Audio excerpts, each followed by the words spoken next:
This is Radio Geopolitics and Empire. Joining us for the very first time is Nick Hudson. He's chairman of PANDA. He's an actuary with a broad international experience in finance, currently a private equity investor. He's a man of wide-ranging interests, an avid reader of canonical literature, a classical music aficionado, and an enthusiastic amateur ornithologist. He's been invited to speak on various topics, including epistemology, corporate governance, investment management, and more recently, the pandemic and beyond. Welcome to the podcast, Nick.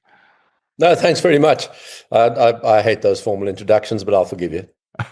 Yeah. We'll give you a second chance at an informal introduction. I was, recently watching your chat with Mike Driver and Neil Oliver, and I've been following your commentary for years now. You came on my radar during COVID 1984, or some people call it COVID 9/11. So you began to sort of speak out against the totalitarianism. And for anyone who's listening who's not aware of you, whatever you'd like to add about yourself and how you sort of fell into that activism. Yeah, well, I think the sort of important thing to understand is that in February 2020, I was just a private equity guy, minding my own business, getting about my trade, preparing for an investor conference, and I started scratching at this COVID phenomenon because I thought it might be something that people wanted to hear, what we thought about and so on. And very quickly, I mean, I'm talking within days, I realized that there was something terribly wrong because there was this massive gap between the media noise and the facts on the ground, and it was what was being done. There was no real justification or basis for. And of course, weeks after that investor conference, where I said, "Look, I don't think the disease is going to amount to much, but the media hysteria could be really consequential." I mean, that was perhaps a prescient thing to say. Of course, I was still quite naive in the sense that I thought maybe there was some kind of pneumonia out there that was affecting people, in a slightly unusual way, but something that I no longer believe to be the case. I don't believe that there was actually a pandemic of a respiratory virus in 2020 or anytime since.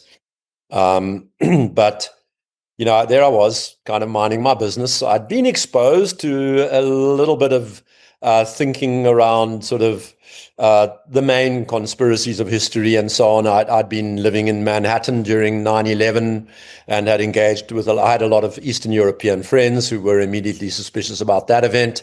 And so I sort of carried that around with me for the intervening, call it 18 years between that and the onset of the COVID phenomenon.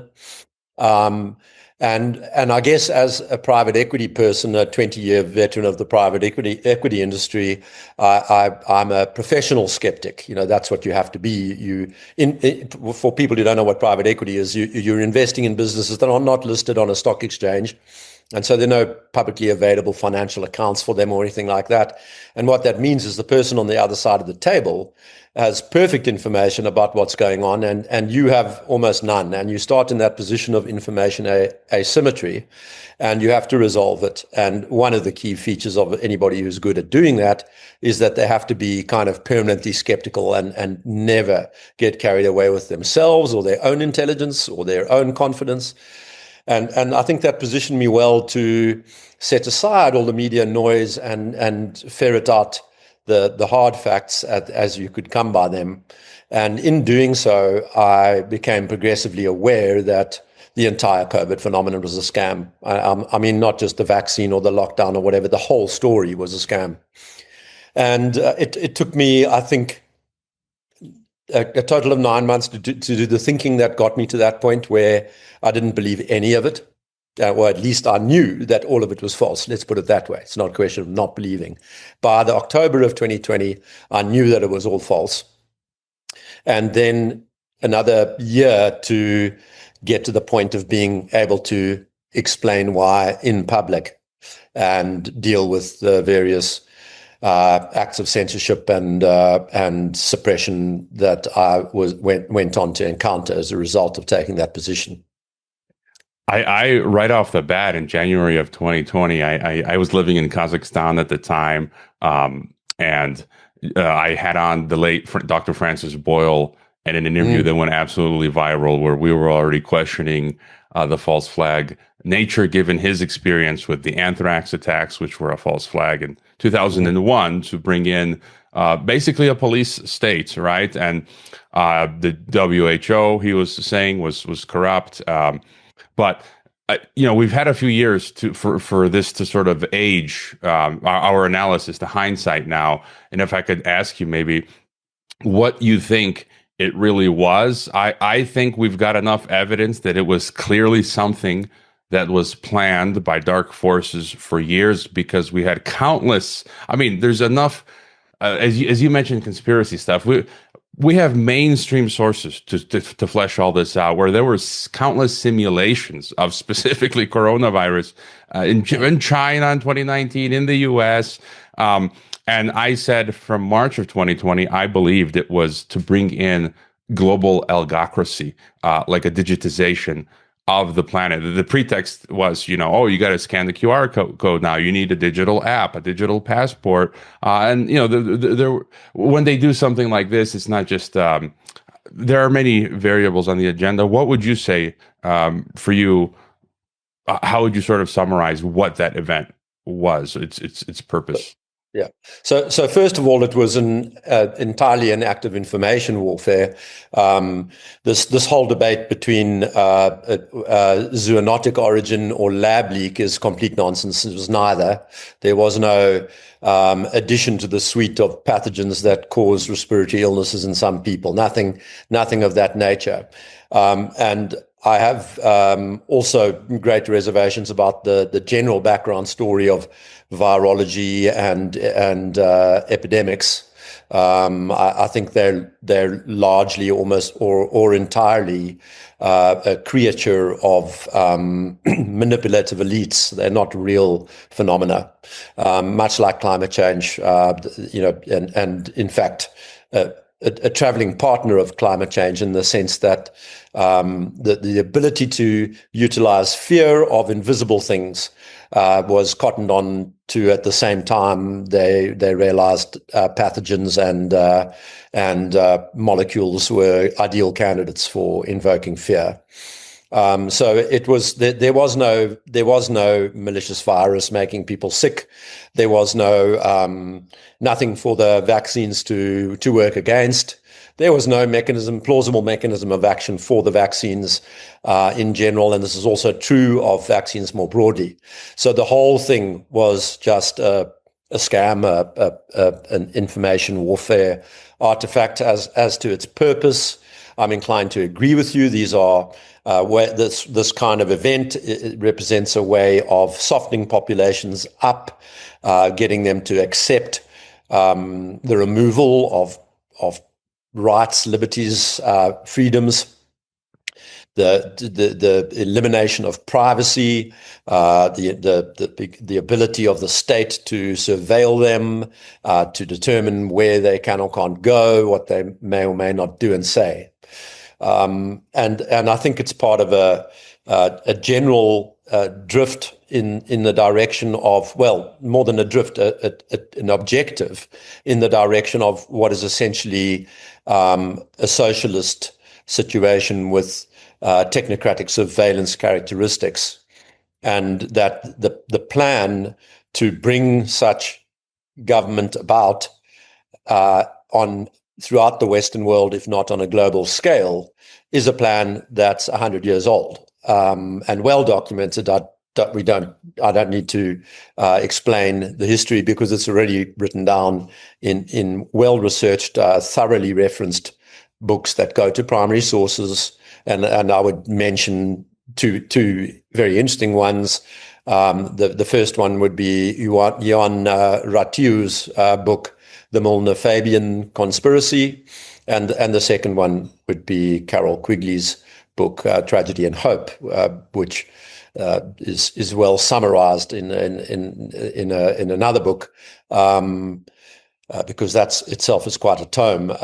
And these books tell the story, I think, very convincingly, with perhaps slightly different emphasis on exactly who the important characters were and the extent of their influence and so on. But there's you can argue about the detail, the overall pattern of powerful elites governing the world of international banking and gradually building up social acceptance and institutional alignment towards the creation of socialist world, or at least regional government, with technocratic surveillance characteristics. That is, in my mind, an incontrovertible reality. I would fully agree. I just a few things to add to what you said. I think what they're trying to do now is further clear evidence of what you and I are saying. What their governments are trying to implement now is a continuation of what they first started in COVID. For example, I'm here in Mexico. We've got 6 months to register our cell phones, or they shut them off. And then we have our biometric CURP. They want us to do our Mexican national sort of ID, which is, so it's kind of obvious. The fact that they're trying to implement these things that they started in COVID is like, that was part of the plan. And they continue the fear mongering. I'm sure you see every week now, it's like bird flu this, bird flu that. And then, that's another agenda coming after our meat protein. We can get into that. And I just wanted to mention as well, to your point, the technate, right? With Trump coming at, maybe get your thought on that. Trump coming after Venezuela. And I said in October, they're going to do Venezuela followed by Cuba and Mexico. And that's what they're talking about now. And then Greenland and all that stuff. And that's clearly, it's like the main point there is the technate, the Western, and we have documentation literally going back a century, official documentation, where they wanted to create a North American union. Orwell even wrote about it in 1949's 1984, where he called it Oceania.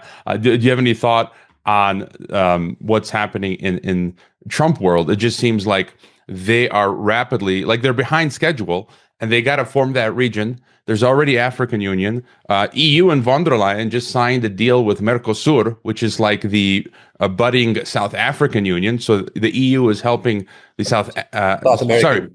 South American Union come together.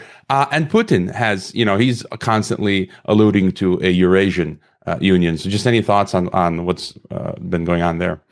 Well, I suppose the difficulty for any analyst of this type of phenomenon is separating between the architecture and substrate of this socialist trajectory, and the extent to which the world is geopolitics as usual. The extent to which there are different powerful interests with different appetites and desires. And how they may frustrate or intervene in or misdirect that trajectory. And I have of late become a little bit concerned with the number of commentators and analysts who are prepared to put all their chips on, or place all their bets on one horse, and to talk only about one aspect of a phenomenon that is clearly multidimensional, and which is not I think it's kind of whimsical and a little bit fantastical to believe that there's a neat hierarchy supervened upon by some or other committee or council or individual or world king that we don't know about, or something of this nature. I get disturbed by that, because the reality is never that clean, number one. And I think when people become so myopic, what they begin to do is to rationalize in the face of information which contradicts their assumptions. And then they start fabricating elements of the story. And that makes it harder for other analysts, because they sit there listening to some part of the story, and some of the story is based on fact and somebody else is well referenced, researched. But then the next part that is not well referenced and not based on fact and is actually a fabrication is never clearly signposted, and it creates confusion. So I do sort of, if I had a little wish or a little Christmas stocking gift to arm myself for entering 2026, it would be that some of these analysts, many of whom I admire, would just be a little bit more circumspect in how definitively they describe the calibrations and architecture of power. Yeah, and that's what you're mentioning is a question I often ask my guests, because I'm trying to square that circle where on one level you have the globalism and then the other you have the geopolitics. And it's like, I talk about BRICS and the multipolar world in Russia and China, and it's like on the one hand you see, I kind of liken it to two Mexican cartels where they have similar ideology, control, but they're fighting with each other over territory. Does that make sort of sense? I struggle to take BRICS particularly seriously. There's no real coherence in to be spoken of when you look at China, India, Russia, Brazil, and South Africa. These are culturally as different as they come. Whereas the Anglo-American establishment shares a common imperial history and colonial history. The same cannot be said for the members of BRICS. And certainly, I know personally some of the most senior people or I should say, I have known personally some of the most senior people in the BRICS architecture who are South African. And these are not competent or politically astute or commercially capable or militarily capable people or anything of that nature. They're nincompoops, and so I struggle to see how BRICS as a collective would mount anything to vie with the Anglo-American establishment. That doesn't really make a lot of sense to me. And I also can't imagine that the Anglo-American establishment has not by now comprehensively infiltrated BRICS institutions, whatever those actually do consist of, however much substance there is there. So to me, I don't see it as described in terms of Anglo-American establishment versus BRICS. I would imagine that within the what we call the Anglo-American establishment, they are likely seen to be, that there are likely lots of contests for power, influence in regions overall, differences of opinion in terms of where resources should be allocated and so on. And there is evidence of quite a lot of confusion, I think. I mean, this situation that I think you just alluded to with respect to Iran looks to me to be very haphazardly engaged with at the moment.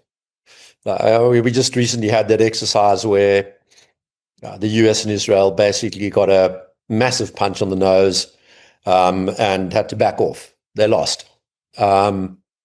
Took 12 days. And nothing's really changed in the intervening months that's going to suddenly make the next time different. I don't think that the type of warfare that's required in terms of kinetic warfare is something that axis is ready for. And I don't think the Iranians are as susceptible to information warfare as they would need to be in order to create some kind of color revolution with actual legs in Iran. I mean, this whole idea that the royal family will walk back onto the scene and be greeted with open arms by the Iranian people is patently absurd. And that's actually leaving me a little bit puzzled. Both the Venezuela situation and Iran are leaving me a little bit puzzled. What's the game plan? What are they trying to do? Because it's not difficult for any kind of analyst with half a brain or any person in Iran to notice that most of the material being put in front of us is completely faked. And that goes for both sides. Look, that's common in wartime or propaganda situations, but it's ridiculously so. I mean, people point out, for example, that a lot of the signage in these protests is Arabic, it's not written in Farsi. So these are not Persians. These are paid agitators who are, trying to create the impression that there's an organic people's revolution of some significance in Iran that the Islamic Republic won't be able to put down. So it's a little bit confusing because I don't believe you can take seriously the idea that there will be an end to a kinetic campaign that will cohabit with the objectives of the Anglo-American establishment. And I don't think there's any prospect of any insurrection that could lead to the installment of a puppet regime that was favorable to the Western powers. So it's a bit confusing, and it could just be that there's an amount of panic going on, that there's more weakness than we might have perceived in the establishment, or that the establishment's having a harder time controlling some of its assets. They're behaving in ways that were not predicted, and that they're now finding difficult to reel in. I recall years ago when I taught international relations and foreign policy, I would have my students read the actual declassified documents on, the Tonkin Gulf, the NSA, National Security Archive, which showed nothing happened, or the case. I would have them read the 30-page TP Ajax was the actual CIA plan, CIA MI6 for 1953's coup on Mossadegh. And as you were mentioning, it's like literally a repeat, where they're bringing in the Shah's son this time. If you read the 1950s CIA plan, they actually say in the plan, we're going to do false flag operations. We're going to bomb mosques and say it was Tehran. And there was a clip this week of Iranian diplomats trying, because, as you mentioned, the information space is closed. So these Iranian diplomats sat down their foreign counterparts to show them video, and people can see the video of masked armed men in Tehran shooting people. That's like literally the 1950s playbook. And it actually said in the original document in the 50s that BBC would lie about what was going on. We have the same thing today. And I guess maybe sort of to segue, as you're giving these examples of not everything not going according to plan.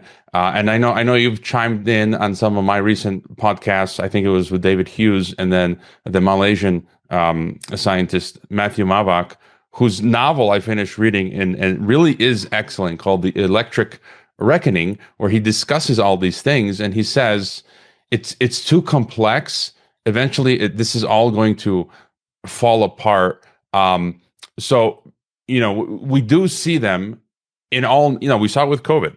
In all nations, they're attempting now to bring in these digital systems to which they have, trying to have global control over. Here in Mexico, this is just the latest news. This attempt to get everyone to register their cell phones, it has failed because people went to register their phones and the mobile provider website leaked all of their data. So people, there were hackers, and then they could get the names, the addresses of countless, their social security numbers. And now I'm reading the Mexican socials, and people are saying they're hoping that more and more people will not comply, which means, by June, which means the government will have to back off. And so what are your thoughts when it comes to this overall technocracy or algocracy rule by algorithm and these plans to implement all of these things globally? Yeah, that's a very interesting question. And I mean, what I like to emphasize to people is that centralization doesn't work in principle. Axiomatically, does not work. We have for, you can say, at least half a century understood the structure of information and decision making, and why centralization results in rapid deterioration of the quality of decisions and allocation of resources. So it doesn't matter what type of centralization we're talking about and what label you choose to give to it, whether it's sort of the corporatism of the thing that's called liberal democracy, liberalism, this accretion of corporate power in the hands of large oligopolies or monopolies.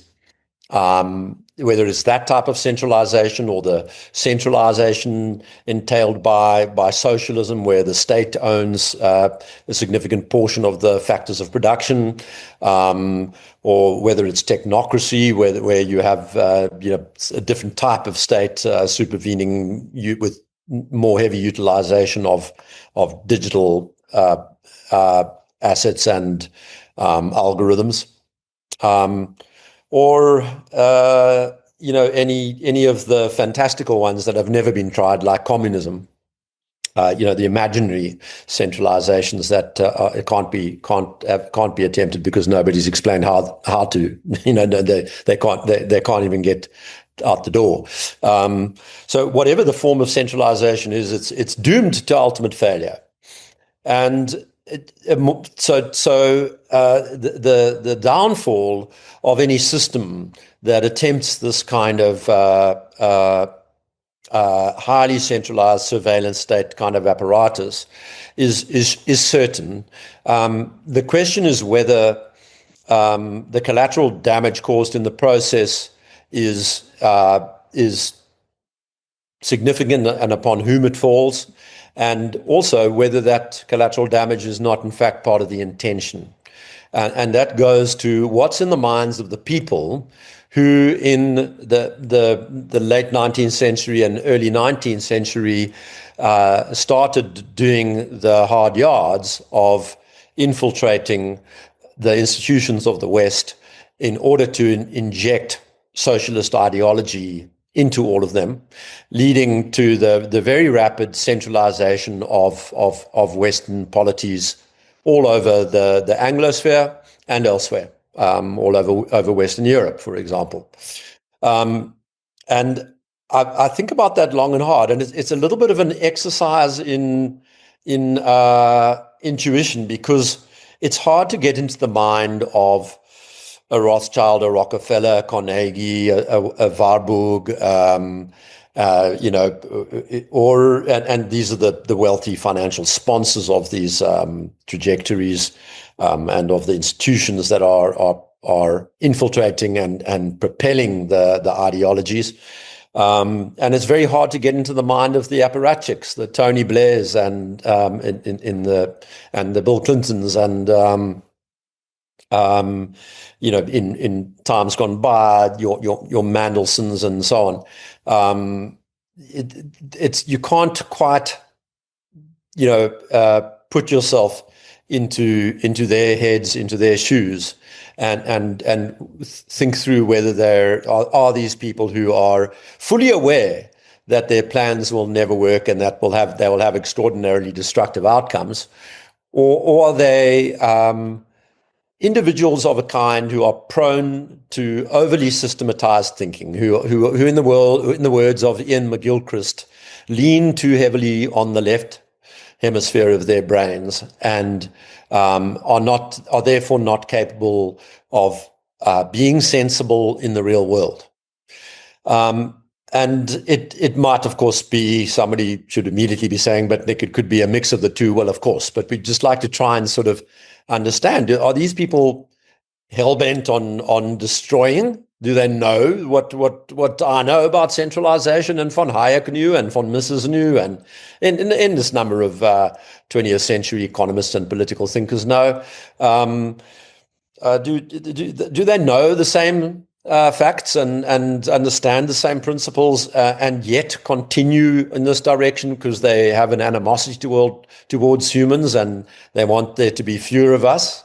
Or do they really believe that the world would be a wonderful place and much better for all the pesky humans if everybody only followed their instructions? And so is it the malicious criminal or the destructive idiot that we're dealing with?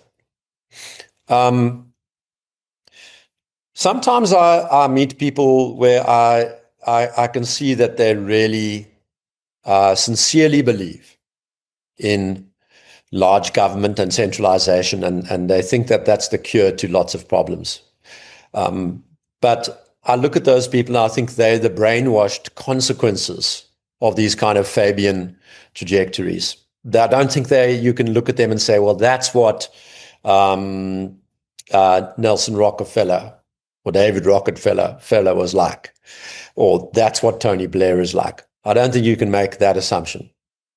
Yeah, I totally agree. I think, and I've said this previously, that there are different categories, and I too have met in academia and in some of these institutions people like you mentioned. We can call them the lemmings. They've drunk the Kool-Aid, but then there are other actors who are driving these policies who are more malicious and hubris. It makes me. I think you were talking about in another podcast interview where you've been around, you've met billionaires, and only one has his head on straight. And my time in Geneva, as a student, walking the halls of the League of Nations, the international institutions, different embassies, coming into contact with young and older diplomats, by and large, my reading that most of these people were extremely narcissistic and opportunistic. They just cared about money and power and themselves. Do you have any thought on that? Yes, I think to an extent, late empire systems select for linear thinkers, and what I mentioned just now, described in the words of Ian McGilchrist as left brain people. Your mandarinate, your bureaucracy is to be staffed by such people, and so large corporations start believing that IQ tests and such things, or scholarly achievement at places that only teach left brain stuff, that achievement of that sort, or what they should be looking for when it comes to the people they hire. And if you do that for several decades, the system becomes kind of self-perpetuating and in the end self-destructive, for the reason that such people who are overly left brain dominant or overly linear in their thinking are absolutely useless when it comes to decision making in the real world. They cannot navigate the simplest of commercial problems. They're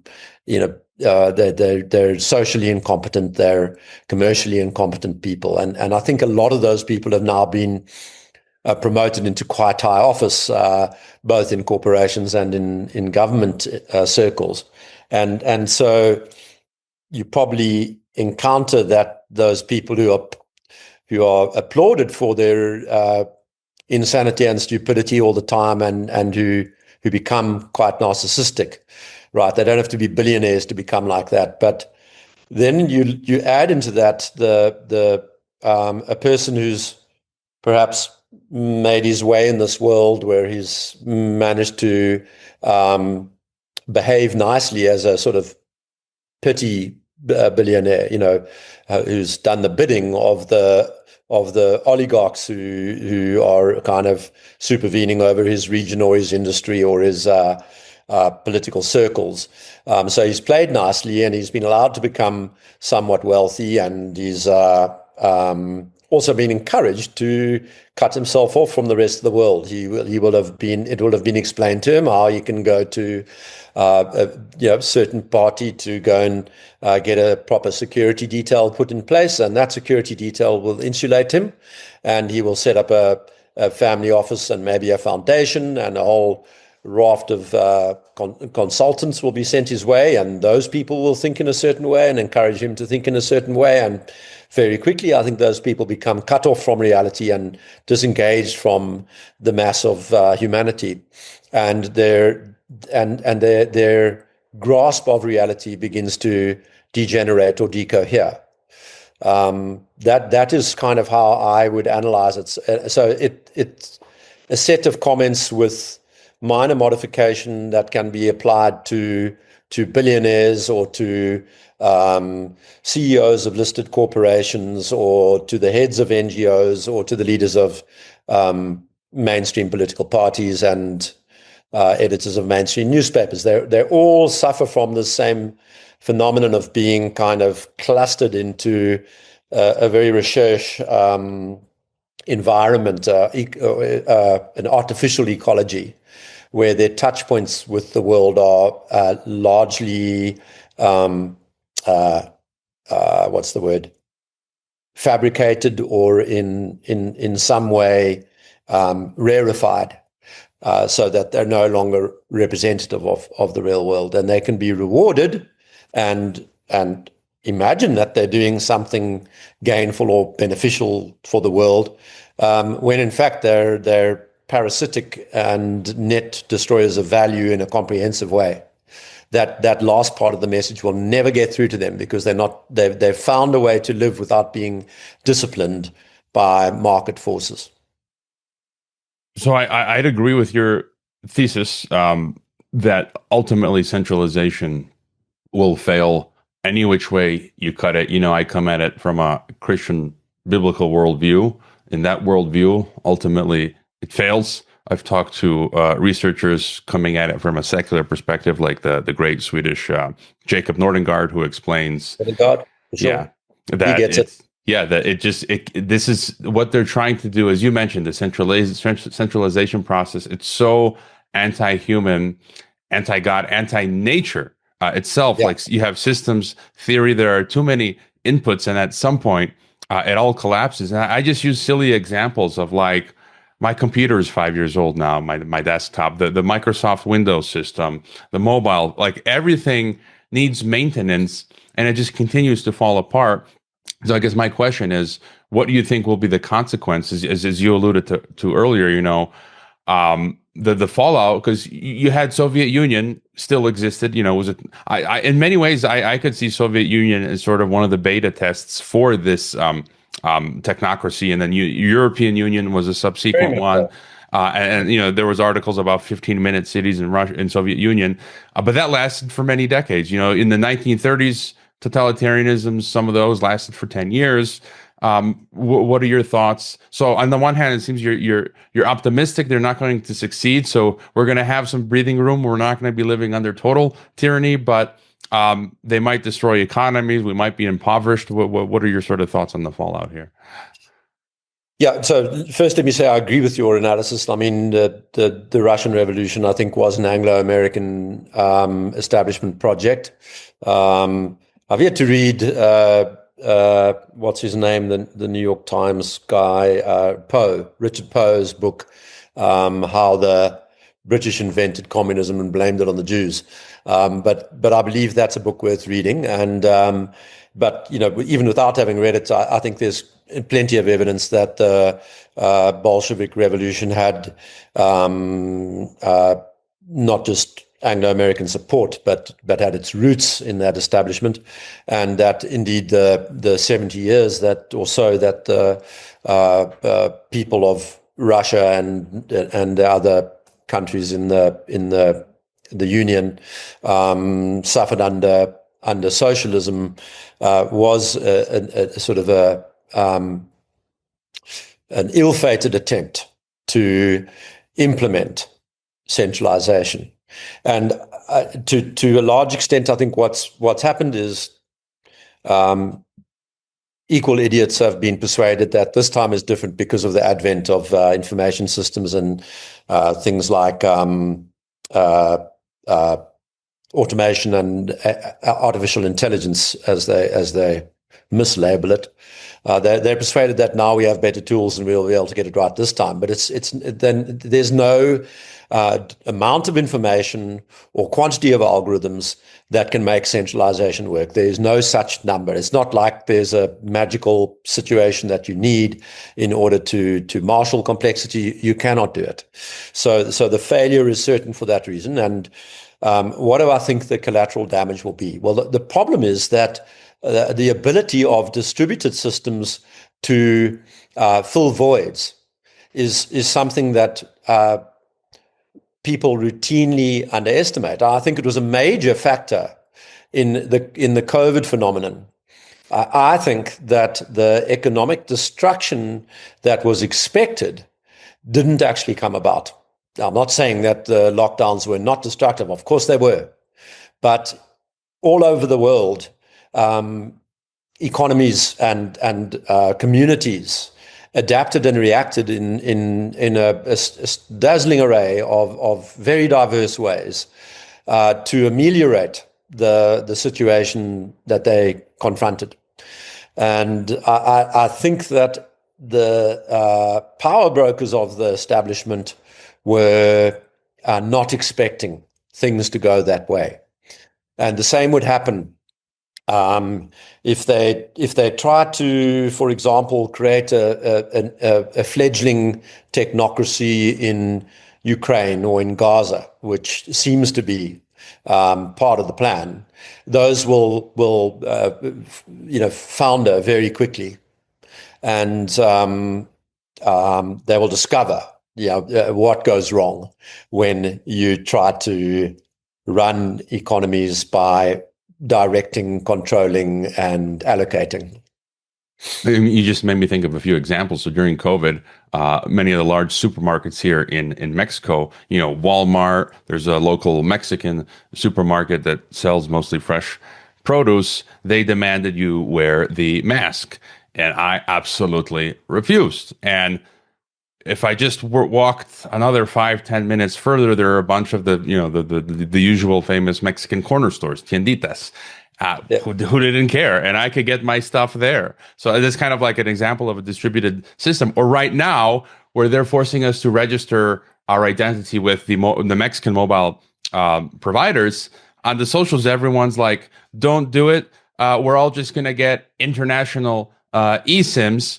And that's it. And we're just not going to use, and so I think it's a perfect example of what you're saying, where these distributed systems, just on AI real quick. I've enjoyed your analysis on that, on other interviews you've given. What are your thoughts when it comes to AI, AGI? I mean, I've had on folks like Job Slandgrib who say, it's never going to become sentient. It's not possible to do what they're trying to do. I view it more as just a tool of surveillance, where you had the human the Stasi. You'd have to have physical agents sifting through everything, and all AI is just like more of those agents to be able to sift through data, and then they can program it to control us. Where do you see AI ending up? Okay, so the three big bullet points, if you like, or level one talking points from my worldview on AI are as follows. Number one, it's a complete misnomer. It should just be called automation. Number two, any kind of general intelligence or sentience is as unlikely to emerge as unlikely gets. I would stop short of saying never, because there's always the possibility of discovering a new type of algorithm that explains the way humans work. I mean, that's a theoretical possibility, but I think as a practical possibility, there's zero chance of us ever understanding how human minds are capable of creativity, and therefore we will not be able to reduce to algorithms the building blocks of creativity. And the absence of the building blocks of creativity, there is no genuine problem solving going on. All you're doing is spitting out averages and solutions based on existing knowledge, and that's the very opposite of creativity. So I do not see there, and this idea that there will be a spontaneous emergence is complete hogwash. That anybody who utters that idea needs to be discarded with respect to everything they talk about, because that is such a fundamentally stupid position to hold, that it'll just spontaneously arise. If you connect enough machines together and let them run at high enough speeds with enough energy and water thrown at the problem, that something will just spontaneously wake up thinking and solving problems and capable of creative thought. That's just nonsense. So the Nick Bostrom view, for example. Now, people then respond to me, but they say, oh, but Nick, these systems can evolve. You can set them up so that they sit there interacting with the world and evolving. But the problem is they don't interact with the world. They're always interacting with, in effect, an abstract or a model, you can call it, of reality. And so the conditions under which human ingenuity and creativity evolved will never be conditions that they face. And you can't abstract. We can never know what conditions are important to leave in the model of reality in order to give such characteristics a chance of evolving. We can't know that without the same theory, the algorithm for creativity, without knowing what that algorithm looks like. So you're left with this conundrum where you can't set up a learning model, an evolutionary learning model, because you don't know what boundary conditions and connections to reality to give it. And you can't analytically generate these algorithms because we don't have a clue what human ingenuity, how human ingenuity works. As in we aren't even out of the starting blocks in the epistemology of creativity. It's just we have made zero progress. Nobody knows a thing. So the AGI story is a non-starter. Sentient machines are a non-starter. AI isn't a good term for what is fundamentally human automation, not artificial intelligence. But you're right. All of that technology can be used to surveil. The question is, what are you going to do with the information? You don't need an AI to know that Nick Hudson thinks that centralization is a very bad idea, and that there was no such thing as a pandemic in 2020. This is not does not require a massive data center consuming more electricity than California. It's not helpful to know what's in my.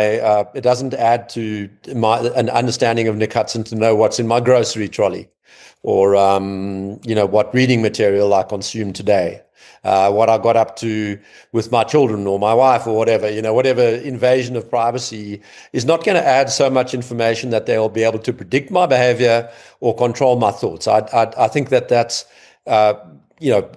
devoting far too much credit to the algorithms and the people involved. Yeah, and if we live in that world, like, I'm easily capable of just doing the complete opposite of what they thought I would do. And Nick Bostrom, that was way back in 2020, where I read his paper, which informed my view in April of 2020, where he was talking about saying, look, we humans suck, we're bad, we need he literally says in his paper, we need a global totalitarian surveillance world state run by AI algorithm. And I think he used the term algocracy, which I was using at that time. And then now we have these big tech oligarchs. Mark Andreessen was on Joe Rogan last year and talking about this. And Joe Rogan's like, yeah, it would be cool to have a government run by AI and algorithm. But on the economy, because you're an investor, Yanis Varoufakis has been doing really good work. He's a leftist, whatever, but I haven't read his book Techno-Feudalism, but I've been listening to his lectures, and they are excellent. And he talks about cloud capital, and we had the feudalism, and now it's neo-feudalism, where they're trying to destroy the middle class. COVID was a large advance on that, and the land this time are the platforms, the digital farms, and we are like the serfs. So when we participate on social media, we're generating funds for the big tech oligarchs, while getting peanuts ourselves and widening that divide. What are your thoughts in general when it comes to the neo-feudalism, the middle class, and the economy in general, whatever you find interesting, and perhaps how people maybe should, what are things people can do in order to, yeah. I'm going to make a little suggestion here, if I may, and that is that we actually, before we get into exploring that in a little bit of detail, we harken back to something that you actually raised. You mentioned that it's largely because of your religious constructs that you were alive to the failure of centralization as a principle. There's a very important truth sitting underneath what you're saying there. When you, in the face of complexity, the only approach to solving problems that works is the system of trial and error, or conjecture and criticism. This is a point I make in almost every interview I give. And we forget something, that cultures and traditions of all sorts are such systems that have evolved under conditions of complexity, in systems of trial and error that span generations. We can even talk about eons, or at least eras. And that is, I think, a very, very important point to behold. It actually is the intellectual architecture for small c conservatism. And when I say it is the architecture, it's like the beginning and the end of the justification and correct rationalization of small c conservatism. Because we do not know the effects of perturbations on complex systems, we have to try and wait and see. And it's not good enough to wait for 1 year. You may need to wait for 2 or 3 generations to see what the outcome of a change is. And so one of the features of a society that is likely to lead to its longevity, so that it's not periodically taking existential risks by making changes that are too big to the social fabric or to the culture or to the traditions, is that it'll have innate features of conservatism. So it'll act to conserve social order and the features of social order, including such things as religious traditions. And this is a system or a reality that your systematizing thinkers, your linear thinkers, your algorithmic thinkers are very loath to face, because it doesn't suit their predispositions. And so they are famously, from the get-go, when you start seeing the early Fabian writings, they become almost immediately preoccupied with weakening religious institutions, and they are almost to a man atheists. Their interest in religious traditions is only insofar as that interest helps them to work out how to undermine the religions. They would either, they sometimes, there are a couple of variants, they sometimes want to see world atheism with a religion of the state kind of replacing all conventional religions, or they want to see the implementation of a new religion. And they from time to time make suggestions as to which one it should be. So, for example, the Baha'i faith is one that is often floated in technocratic circles. And Baha'i people feature large, are often massively disproportionately represented in technocratic or socialist circles. And the reason I think that has to be covered first is it's an important feature. It's not just about understanding the importance of decentralization. It's important to understand the value of traditions and existing systems of all sorts, right? So we should not only be loath to centralize power, but we should be loath to make large changes. Now, of course, the ability to make large changes goes hand in hand with the centralization of power, but it's not the same thing. I would just add on the religious aspect. Baha'i, I think they have 7 temples around the world, and one of them was near my home in Chicago. It's in Evanston, and I visited it as I was only beginning to investigate these things 20 plus years ago. And I think whether it's atheism or it's this new age sort of Scientology is a big one. The Trump administration is staffed with a lot of Scientology or this theosophy. And when you were talking about AI, I was thinking they can never sort of discover that God gene. And for me, our creativity, it's our soul. So I mean, I'll put that out there. But if it's our soul, it's not something that's physical or material that you can put under a microscope. So if they can't figure out how the human works, if they can't figure out the soul, which is your consciousness, then they can't, create a sentient AI, unless you go beyond the overturned window and think about the possibility. I mean, I have no idea. If demons or angels possessing this stuff, which seems like a far cry. But anyways, yeah, moving on. Yeah. I do indulge in a fair amount of let's call it spiritual analogy myself. I believe that I can. I might say to a friend of mine, like, no, that guy's one of the demons, and there's a way in which I'm being flippant, and there's a way in which I'm being really serious when I say that, But in general, I think that there's more than enough evil resident in the souls of every man to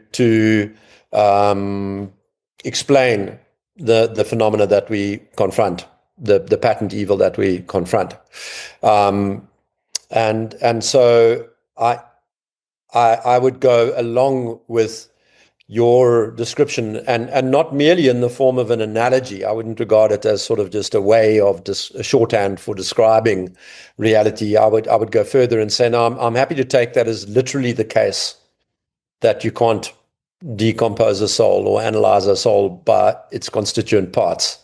And the fact that is an analogy to everything else we've been talking about, the irreducibility of complexity and the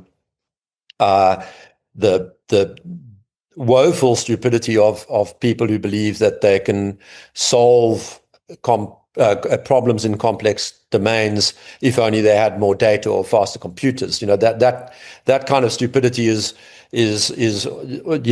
also is an analogy for evil. So I am deeply sympathetic to people who say, look,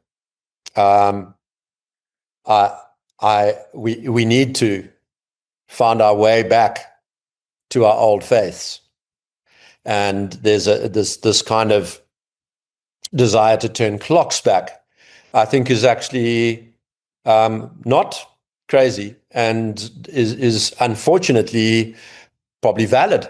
I wonder whether we, and this is an idea that you mentioned Mike Driver earlier on, he put into my head, whether we part of the solution here actually ends up being that we turn off the internet, something like that.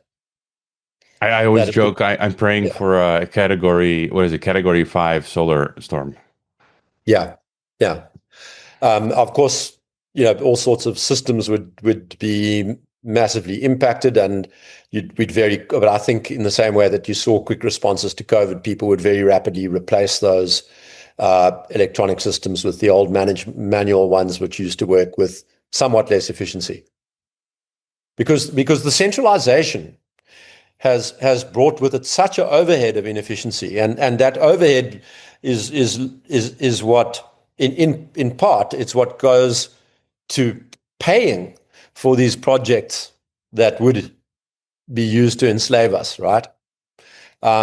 So the first thing that would go away would be that overhead. That whole thing that whole system would stop working, and so the fact that all your supply chains and communications and calculations are becoming slower and less efficient would be offset by that massive saving. So I'm not one who would go down the Cormac McCarthy kind of vision of the future, of this Mad Max dystopia, one where everything's turned into a desert and water and basic amenities are the only thing that people prize, because nothing else is available, or nobody has the resources to indulge in the pursuit of anything else. I'm not of that mindset. I think the drop off in economic growth rates since the Second World War, and the drop off in the real incomes of middle classes throughout the Western world is very much a byproduct of centralization itself. It's not simply the result of theft on a grand scale, although there is theft on a grand scale. Yeah. So what would be some things? I think the solution, basically, it seems the central solution that you proposed, and you wrote a fantastic article, which will be linked in the description on your Substack. It was, I guess, a speech that you gave the manufacturer of great lies, or there was also what everyone should know about mainstream dogma. But yeah. Non-compliance seems, I'm not one, again, from my biblical faith, not to get violent. I always believe the most effectual has been nonviolent, civil disobedience. I studied and taught the likes of, Martin Luther King's. He was assassinated. We have the documents. I mean, his family, Coretta Scott King. I was shocked to learn this. Like what you mentioned, academia, and it was only when I was updating my syllabus, as a good professor should do, to make it the best that it can, that I came across the 1999 court case where the King family sued the American government, and they got an actual the verdict says that local, state, and federal government agencies participated in the conspiracy to assassinate Martin Luther King. So this is a civil case, not a criminal case. Yeah, it's Lloyd Jowers was and they got like a $1 or $100 what do you call it, the King family what do you call it, whatever award. Yeah, and but they got this, they said that it was clearly the government. And my point was that when you know all about that, you talked about the color revolutions and that method, and they've used the Albert Einstein Institute. I forget the guy's name, Gene Sharp, who worked on these procedures of nonviolent regime change. And King was going to bring 500,000 people peacefully to the White House, and they couldn't contend with that, and so they have to use violence to take him out. But back to my point, that the non-compliance is the way to go.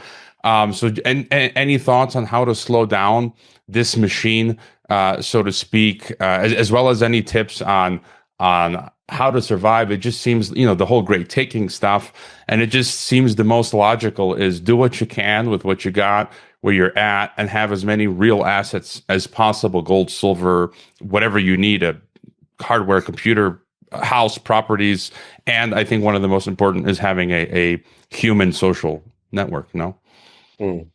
Yeah, look, I mean, it can be encapsulated in terms of the logical reaction can be encapsulated as diversion of resources. And the two most obvious resources that we all have are our money and our attention.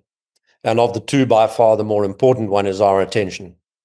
I'm not suggesting that you and other analysts should just stop analyzing the other side. No. But I think that people in general do well when they spend less time with the glass vampires, the screens. And your guest, I forget his name right now, but the author of that novel, The Electric Something. Matthew Maverick, yeah. Yes, Maverick, that's right. Yeah, he put it very well when he said that, if you go down the road of needing to censor these tools so much, and confine them and make them so dull and homogenous and uninteresting, well, then what happens is the younger people will begin to use them less. So anything that hastens an outcome that results in people spending less time tethered to their screens is a good one, because that's a domain that's not controlled by us and is very hard for most people to escape the network of great lies. So it's first of all withholding our attention, and then withholding our money, and that means spending less on the products and services of these large corporations who are now basically indistinguishable from a sort of fascist mafia. Our governments at a senior level and large corporations are so mutually infiltrated, and they are all effectively under the control of a merged intelligence community. And the best, we don't know the details of membership and the power structure in that intelligence community, the way it supervenes over the Bank of International Settlements and through that over the central banks and our regional and domestic banks. We don't know the details of all of that, but suffice it to say there is a criminal mafia up there. And that, by withholding our expenditure from those large corporations, we can do real damage. I mean, this goes without saying. Why? Because these are large, centralized, inefficient, lumbering beasts who only sustain their market capitalizations by robbing people blind, by lobbying, by making the playing field as unlevel as possible.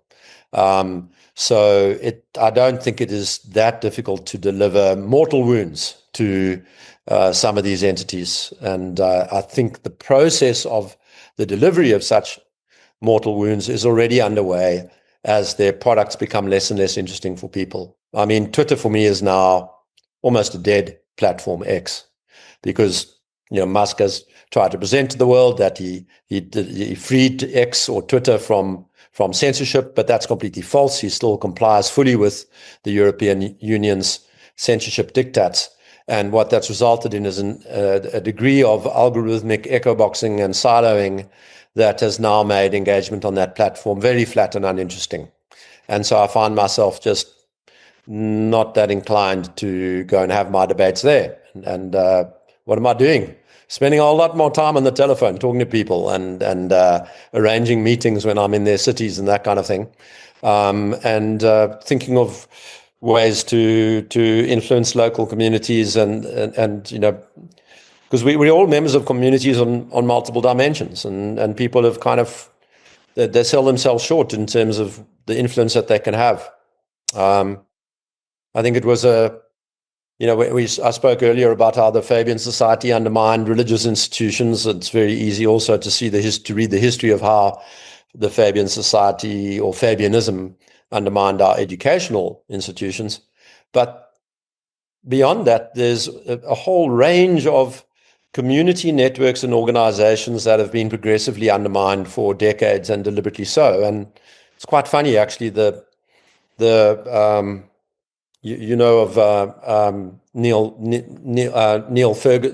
Ferguson, I think he pronounces it Neil Ferguson, not the guy who did the COVID modeling, but the economic historian who was the biographer of Kissinger and Rothschild. And I think would probably describe himself as on the conservative side, and probably not regard himself as a neocon, although he seems very much to be one. He would probably regard himself as a freedom-supporting economist and so on, but he's really no such thing. But even he wrote a book about how, bowling clubs had closed down in America, and how the community organizations were being eroded, sometimes from within. And it's what that has done is caused people to lose sight of how influential they could be if only they'd try, if only they paid the time of day to the many dimensions of community that are all around them. Yeah, and I would just add to your earlier point. I think we can have great effect, and I'm done with a lot of these systems like Windows 11 now. You know, we always had Windows 7, Windows 8, Windows 10, and now what they're trying to do with Windows 11, it demands so much hardware because it's a total bloated surveillance system, and I'm like, I'm checking out. I'm just waiting on hardware. I gotta get a new desktop, but I'm gonna do Linux. Android, same thing. I'm doing. These are just silly, simple examples. You know, I'm moving to degoogled. There are different operating systems for degoogled phones. Shopping local. So yeah, get away from these systems and hope they collapse. And I guess maybe one last thing: the dissident mind. You've talked about the laptop class, the blue collar class. It's absolutely incredible. I had a Mexican construction guy doing some stuff in my house, and we're talking about this stuff, and he's like, "Yeah, I never got injected," you know. And it's the even here the middle class in Mexico is very liberal globalist. It's very laptop class. I've said this before. I live in a gated community, and most of them like got injected, and they love technocracy. They installed biometric exit and entry at our gated community. So I live Guadalajara is actually a 15-minute city. And then I live in a gated, it's just like a 15-minute city within a 15-minute city. But I fought them, to your earlier point. I was like the only person in the community said, I'm not doing this, to hell with you guys. And then I forced them to buy physical tags, like, keys to exit and enter. That's kind of sort of to your point. And then I later heard from the administration, there were other people that quietly came to the administration and said, we kind of don't like this. And I'm like the big guy who's like, what is this? You guys are crazy. And so we need more people just to speak out, as you said. And so any thoughts on what makes this dissident mind? Because I think that's one of the biggest obstacles is a critical mass that goes along with the group. And we sort of have to kind of penetrate that, no? Yeah, look, I mean, I came to a moment of, let's just say, intense humility when I realized that part of the reason that I'm unable to work out what it is that would make the working class kind of wake up and, stop going down the various very obvious rabbit holes set up for them, like MAGA and so on. Part of the reason why I battle with that is that in the same way that I can describe these linear thinking bureaucrats in the corridors of large corporations and governments as out of touch with reality and the beneficiaries of economic largesse that bears no relationship to their actual value they add in the world. In the same way that I can criticize them, the criticism could be aimed at me that I've allowed my own life to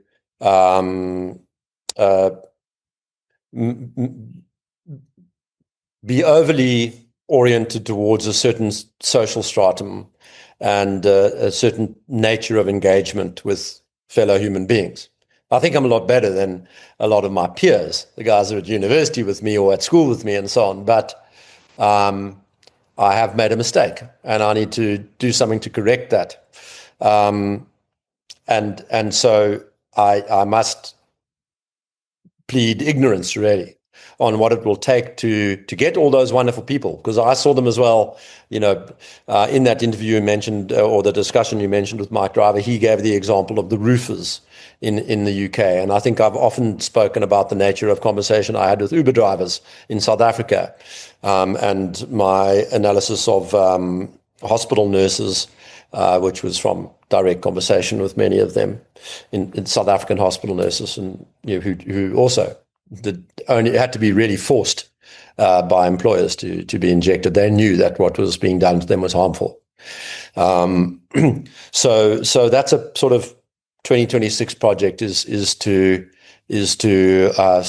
take a further step away from the ivory towers I once frequented, and to become a little bit more respectful and expectant of intelligence among I need a new word. Ordinary people. I don't want to call them ordinary because actually what you're describing is extraordinary. That guy who rocked up and said, I didn't get the injection.